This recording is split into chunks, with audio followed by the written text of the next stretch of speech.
शादी की पहली रात हम एक दूसरे को देख के बड़ी देर हंसते रहे कि ये हमने क्या कर दिया है, लेकिन उन कहकों के पीछे की फिक्रें हम दोनों के चेहरों से अयां थीं। शादी चूंकि जल्दबाजी और ख़ानदान वालों की नाराज़गी में हुई थी, सो मुंह दिखाई के पैसे मेरे पास नहीं थे। एक दोस्त से उधार पकड़कर सोने की एक हल्की सी अंगूठी उसे दी, जिसे उसने ये कहकर वापस कर दिया कि मैं तुम्हारे हालात से वाकिफ़ हूँ, जिन हालात में शादी हुई है इससे भी वाकिफ़ हूँ, सो जब खुद दिला सकोगे तब लूँगी। मैंने थोड़ा शर्मिंदा होते हुए पूछा कि अच्छा बताओ, तुम्हारी सबसे बड़ी ख्वाहिश क्या है? मैं किसी दिन वो ज़रूर पूरी करूँगा। उसने कुछ तामुल के बाद कहा कि ज़िंदगी में दो ही ख्वाहिशात के लिए खुदा के सामने गिड़गिड़ाई हूँ। एक अपना घर हो, चाहे बहुत छोटा सा हो लेकिन अपना हो, और दूसरा मेरे सामने है। हम दोनों ने एक दूसरे का मुंह देखा और मुस्कुराने लगे। पसंद की शादी पे औरत पहले अपने घर वालों से सुनती है, बाद में ससुराल से। वो सारी कश्तियाँ जला के आई थी, सो उसने ज़ुबान सी ली। अब अगली जिम्मेदारी मेरी थी। एक दोस्त के तवस्सुत से लाहौर के एक कॉल सेंटर में जॉब मिल गई, लेकिन मैं कभी भी अपने शहर से निकला नहीं था, सो एक अनजान शहर में जाने के लिए मुझे थोड़ा सरमाया दरकार था। अब्बू से मुझे 10,000 मिले। अगले हफ्ते की टिकट थी। रात को मैं हिसाबों में मसरूफ़ था तो वो मेरे पास आई। उसने अपनी ज़ोर से बंद मुट्ठी खोली और मेरे सामने कर दी। मैंने कहा, तुम फिक्र ना करो, मेरे पास पैसे हैं, ये तुम अपने पास। यार, मुझसे झूठ ना बोला करो, मुझे पता है नहीं है। मैं खामोश हो गया क्योंकि पैसों की ज़रूरत मुझे थी। वो मेरे पास बैठ गई और किसी मास्टर प्लानर की तरह मुझे समझाने लगी। मैंने एक प्लान सोचा है। क्या तुम्हारी गंदम गाँव से आती है ना? हाँ, तुम ऐसा करो, उन पैसों की गंदम ले लो, घर के लिए भी लेनी है, गाँव से तुम्हें सस्ती मिल जाएगी। मेरी एक दोस्त है, उससे बात की है मैंने, उसको ज़रूरत है, तुम यहाँ से उठा के वहाँ दे देना, कुछ पैसे बच जाएंगे। वो बड़ी एक्साइटमेंट से मुझे एक बिज़नेस प्लान समझा रही थी। मैं उसकी मासूमियत पे मुस्कुराया, लेकिन प्लान बुरा नहीं था। प्लान कामयाब रहा। ये प्लान हमने घर वालों से मख्फी रहा। पैसे लेके जब मैं घर आया तो रात को हम छोटे बच्चों की तरह पैसे गिन रहे थे, जैसे बच्चे गला तोड़ने के बाद गिनते हैं, हत्ता कि उनको पूरा हिसाब होता है। हमें फ़ी मन 350 के हिसाब से 6,300 मुनाफे हुआ। ये हमारा पहला कामयाब बिजनेस था। 2,000 मैंने उसको मना करने के बावजूद उसके हाथ पे रखा, क्योंकि असूली तौर पर ये उसकी कमाई थी। अगले हफ्ते मैं उसे छोड़ के लाहौर निकल गया। लाहौर मेरे लिए अनजान था। कुछ दिन दोस्त के घर रहा। बाद में जब अपनी रिहाइश ढूंढनी पड़ी तो दाल रोटी का भाव पता चलने लगा। रिहाइश और माहाना खर्चों का हिसाब लगाया तो ये मेरी सोच से थोड़ा ज़्यादा था। पीछे मेरी एक मुंतज़िर बीवी भी थी और एक तनख्वाह में मुझे मेरा गुजारा होता मुश्किल नज़र आ रहा था। पता नहीं ये उसकी मोहब्बत थी या एहसास से ज़िम्मेदारी। मैंने तब ही तहैया किया कि कुछ ना कुछ तो करूँगा ही। उसने अगर मेरे भरोसे से सब छोड़ा है तो उसका भरोसा नहीं टूटने दे सकता। मैंने अपनी कॉल सेंटर के करीब काम ढूंढना शुरू किया। इत्तेफाक से वहाँ एक रेस्टोरेंट में मुझे नौकरी मिल गई। होता अब ये था कि सुबह 7 से शाम 5 बजे तक मैं कॉल सेंटर में था। वहाँ से आके सो जाता था और रात 12 से सुबह 6 नाइट शिफ्ट पे रेस्टोरेंट। वहाँ से मुझे 2 वक्त का खाना मिल जाता था, जिससे मेरा काफ़ी खर्चा बच जाता था। कॉल सेंटर की तनख्वाह 15,000 थी, जो कमीशन मिला के 25-26 बन जाता था, और रेस्टोरेंट वाले मुझे 8,000 देते थे। इस इजाफी का मैंने घर नहीं बताया था, वरना मेरी बीवी मुझे कभी ये ना करने देती।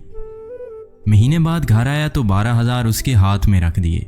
उसने चमकती हुई आंखों के साथ 3 दफ़ा गिनती की, फिर उन्हें 2 दफ़ा चूमा और नमनाक आंखों के साथ अपनी अटैची केस में अपना हक समझ के रख लिए।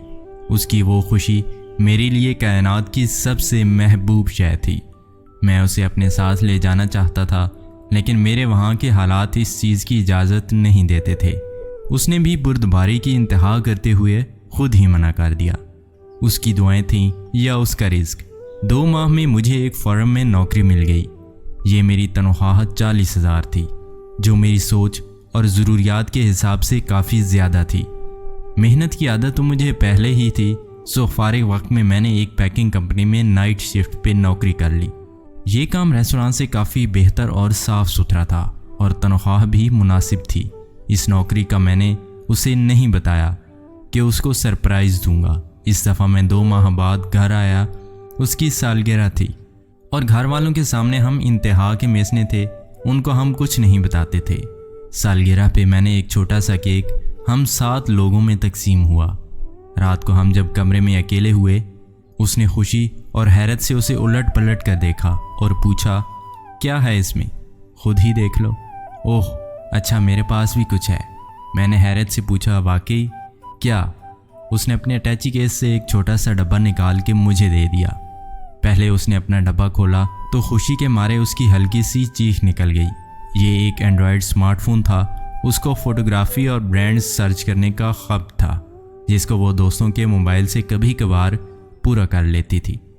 उसने जल्दी जल्दी से इसे निकाला, ऑन किया और कहा, लेट्स टेक अ सेल्फी। और ये हमारी एक साथ पहली बाकायदा फ़ोटो थी। अब मेरी बारी थी। मैंने गिफ्ट खोलना शुरू किया। ये जी शॉक की एक स्पोर्ट्स वॉच थी। उसे मेरी ख्वाहिश का बाखूबी इल्म था। ये काफ़ी महंगी थी, जिसकी मैंने ज़िंदगी में हमेशा बस ख्वाहिश की थी। इसके पैसे उसने अपने खर्चे में से कैसे बचाए थे, वो मेरी समझ से बाहर था। उसके तोहफे के आगे मेरा तोहफा शर्मिंदा हो रहा था। उस रात हमने अपने तहाइफ को खूब इंजॉय किया। औरतें घरदारी के मामले में बहुत दूर अंदेश होती हैं। वो अपने हमसफ़र के साथ बच्चों के नाम, हत्ता के होने वाले घर के पर्दों और चादरों के डिज़ाइन तक शादी से पहले सोच लेती हैं। हमने शादी की पहली रात ये वादा किया था कि औलाद की तरफ तब जाएंगे जब उनको खुद से बेहतर ज़िंदगी दे सकें। हमारी अगली कोशिश अपने घर के लिए थी, जिसके लिए हम दोनों एक दूसरे से छुप छुप के कोशिश कर रहे थे। उसने भी एक प्राइवेट स्कूल में ऑक्सफोर्ड में टीचिंग शुरू कर दी थी और घर में भी कुछ बच्चे पढ़ने आ जाते थे। घर में इस मामले को लेके कभी कभी गर्मा गर्मी भी हो जाती थी कि बहनें जवान हो रही हैं, उनका तुम्हें ख्याल नहीं। गो कि मैं घर में थोड़ा खर्चा देता था, लेकिन सास बहू की वही अजली लड़ाई कि सारा खर्चा हमारे हाथ में दो। उसने इस हवाले से कभी घर में बहस नहीं की। वो अपनी तनख्वाह का ज़्यादा हिस्सा खुद ही अम्मी को दे देती थी। इसका भी हल हमने ऐसे निकाला था कि एक दिन मैं घर आया हुआ था। मैंने प्लान के मुताबिक जानबूझ के इस बात पे खूब लड़ाई की कि ये खर्चा घर नहीं देगी। वो जवान है, नई ब्याही है, सो उसकी अपनी भी ज़रूरियात हैं। वालिदा गरज बरस के चुप हो गईं। जबकि ये तनख्वाह आई तो उसने खुद ही वालिदा को थोड़े पैसे दे दिए कि वो तो कहते रहते हैं। माँ ज़ेर हो गई कि कैसे फर्माबरदार बहू है, जबकि ये प्लान भी बहू का था। 2 साल बाद आखिर वो दिन आ ही गया जिसके लिए उसने सारी ज़िंदगी ख्वाहिश और मैंने मेहनत की थी। ये भी उसका बर्थडे सरप्राइज़ था। शहर के एक पोश इलाके में 4.5 मरले का एक प्लॉट। उसको जब मैंने बताया कि ये तुम्हारा है तो ज़िंदगी में पहली दफ़ा मेरे सामने वो धाने मार मार के रोई, जैसे ये सब आंसू उसने उसी दिन के लिए बचा रखे थे। हम काफ़ी देर खाली प्लॉट में मिट्टी पे एक दूसरे का हाथ पकड़े बैठे रहे। वो थोड़ी थोड़ी देर बाद अपनी उंगली ज़मीन पे घसीटी और किसी बच्चे की तरह लिख के दोहराती, मेरी मलकियत। ज़िंदगी अब ट्रैक पे आ चुकी थी। जिस दिन मुझे उसकी प्रेगनेंसी का पता चला, उस दिन मैं पागलों की तरह खुश हुआ था। हमने घर का काम, बच्चों के कपड़े और पता नहीं क्या क्या प्लान शुरू कर दिया। एक रात उसकी तबीयत मामूल से ज़्यादा ख़राब हुई। मैंने अपनी ज़िंदगी में सारा को लेके कभी भी नहीं डरा, उस वक्त भी नहीं जब पूरे ख़ानदान के सामने अकेला खड़ा था। लेकिन ज़िंदगी में पहली दफ़ा उसकी इस हालत ने मेरी रूह निचोड़ के रख दी। मैं उसे लेके हस्पताल भागा। मेरी हालत ये थी कि शर्ट पहनी थी जिसके बटन बंद नहीं थे और मैं नंगे पैर हस्पताल में उसको उठा के भाग रहा था। उसकी हालत ख़राब थी। डॉक्टरों ने एक ज़िंदगी बचाने का ऑप्शन दिया था, जिसका जवाब वाज़े था। मैं वार्ड के बाहर फर्श पे घंटों के बल बैठा अल्लाह ताला से उसकी ज़िंदगी की भीख मांग रहा था, लेकिन खुदा को कुछ और मंजूर था। उसने सारा के लिए बेहतर घर चुन रखा था। वो एक बेटी का तोहफा दे के मुझे दगा दे गई। उसका तोहफा हमेशा की तरह मेरे तहाइफ पे भारी था। मैंने उसी का नाम पे हमारी बेटी का नाम रखा। आज भी मैं अपनी बेटी को जब उस पोश इलाके में एक खूबसूरत प्लाट के पास उसकी माँ से मिलवाने ले जाता हूँ तो वो मुझसे अक्सर पूछती है कि बाबा, मामा यहाँ सबसे अलग क्यों रहती हैं। मैं उसे हमेशा टाल देता हूँ। मैं उसे किस तरह बताऊँ कि ये उसी का घर है, ये उसकी मलकियत है जिस पे उसके अलावा किसी का हक नहीं।